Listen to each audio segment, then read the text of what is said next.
Assalamualaikum warahmatullahi wabarakatuh. Kami daripada kumpulan 4 akan membincangkan berkenaan teori takmilah. Baiklah, teori takmilah merupakan teori yang dipelopori oleh Syafi'i Abu Bakar dan menekankan usaha menyempurnakan manusia melalui karya sastra berlandaskan tauhid.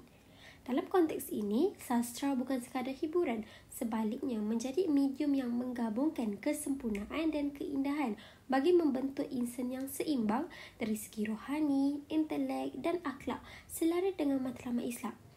Baiklah, kita bergerak kepada prinsip yang pertama, iaitu prinsip ketuhanan yang bersifat kamal telah menegaskan bahawa Allah SWT maha sempurna dan memiliki keindahan mutlak.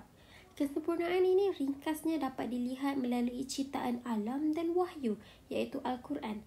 Sebagai contoh, dalam novel Tuhan Lebih Saintifik karya Farhan Hadi, keindahan ciptaan Allah telah digambarkan sebagai bukti kewujudan dan kesempurnaannya. Seterusnya, prinsip kedua ialah prinsip kerasulan sebagai insan kamil yang menjelaskan bahawa Rasulullah SAW merupakan contoh insan kamil dari segi akhlak dan kepribadian.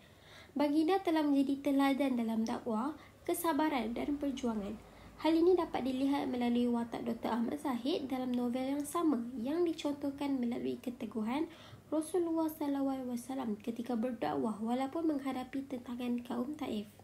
Baiklah, seterusnya, prinsip yang ketiga dalam teori takmilah ialah prinsip keislaman yang bersifat kamal. Yang mana prinsip ini menjelaskan bahawa Islam merupakan satu-satunya agama yang diredai Allah dan sempurna dari segenap aspek. Prinsip ini juga merangkumi seluruh aspek kehidupan seperti akidah, ibadah, akhlak dan ilmu. Selain itu, prinsip ini menganggap sains sebagai salah satu bidang ilmu yang banyak membuktikan kebenaran yang terdapat dalam Al-Quran.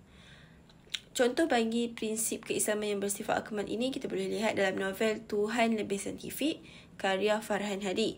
Yang pertama, bukti saintifik seperti proses kejadian janin yang selari dalam ayat Al-Quran.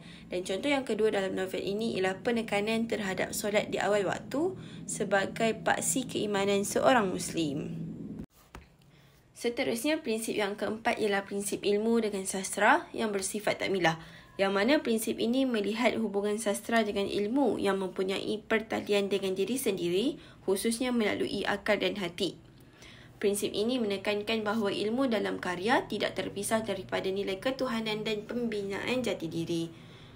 Contoh yang dapat dilihat dalam novel Tuhan Lebih Saintifik karya Farhan Hadi yang menerapkan prinsip ini ialah yang pertama, apabila pelajar sains meminta tazkirah untuk mengisi kekosongan rohani. Dan contoh yang kedua ialah ilmu sains dikaitkan dengan kebesaran Allah dan bukan sekadar pengetahuan akademik semata-mata. Seterusnya, prinsip yang kelima ialah prinsip sastra yang berciri estetik. Prinsip ini menekankan bahawa pengkarya perlu melengkapkan diri dengan ilmu-ilmu keislaman dan ilmu-ilmu yang berhubung dengan sastra. Prinsip ini juga menjelaskan bahawa keindahan bahasa dan gaya penceritaan. Contoh yang dapat dilihat dalam novel Tuhan Lebih Saintifik karya Farhan Hadi yang menerapkan prinsip ini ialah penggunaan ungkapan metafora seperti ego runtuh seolah-olah salji cair ketika musim panas. Ungkapan ini menggambarkan perasaan ego watak utama yang semakin runtuh, iaitu benci menjadi rindu terhadap agama Islam. Prinsip yang keenam ialah prinsip pengkarya yang seharusnya mengistikmalkan diri. Prinsip ini menjelaskan bahawa pengkarya perlu arif dalam ilmu agama dan ilmu sastra serta mempraktikkannya dalam kehidupan. Dalam prinsip ini, penulisan perlulah berasaskan hujah rasional, wahyu dan logik yang benar. Dan dalam karya yang dihasilkan pula perlulah merupakan karya yang berlandaskan ilmu keislaman dan ilmu kesusasteraan. Baik, contoh yang ditunjukkan dalam novel Tuhan Lebih Saintifik karya Farhan Hadi yang menerapkan prinsip ini ialah apabila penulis mengemukakan hujah rasional tentang mengapa manusia tidak mampu melihat Allah.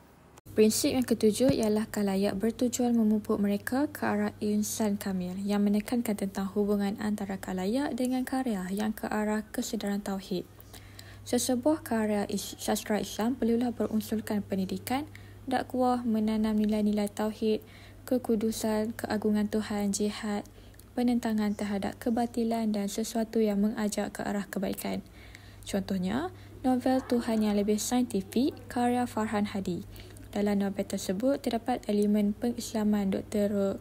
Donald pada penghujung cerita dan ketenangan jiwa selepas melafazkan syahadah menunjukkan Islam sebagai rahmat dan kebenaran. Secara kesimpulannya, teori takmilah ini mempunyai 7 prinsip utama dan teori ini bersifat holistik yang melibatkan hubungan manusia iaitu pengkarya dan khalayak menerusi karyanya dengan ketuhanan, kenabian dan keilmuan. Itu sahaja daripada kumpulan 4. Sekian, terima kasih.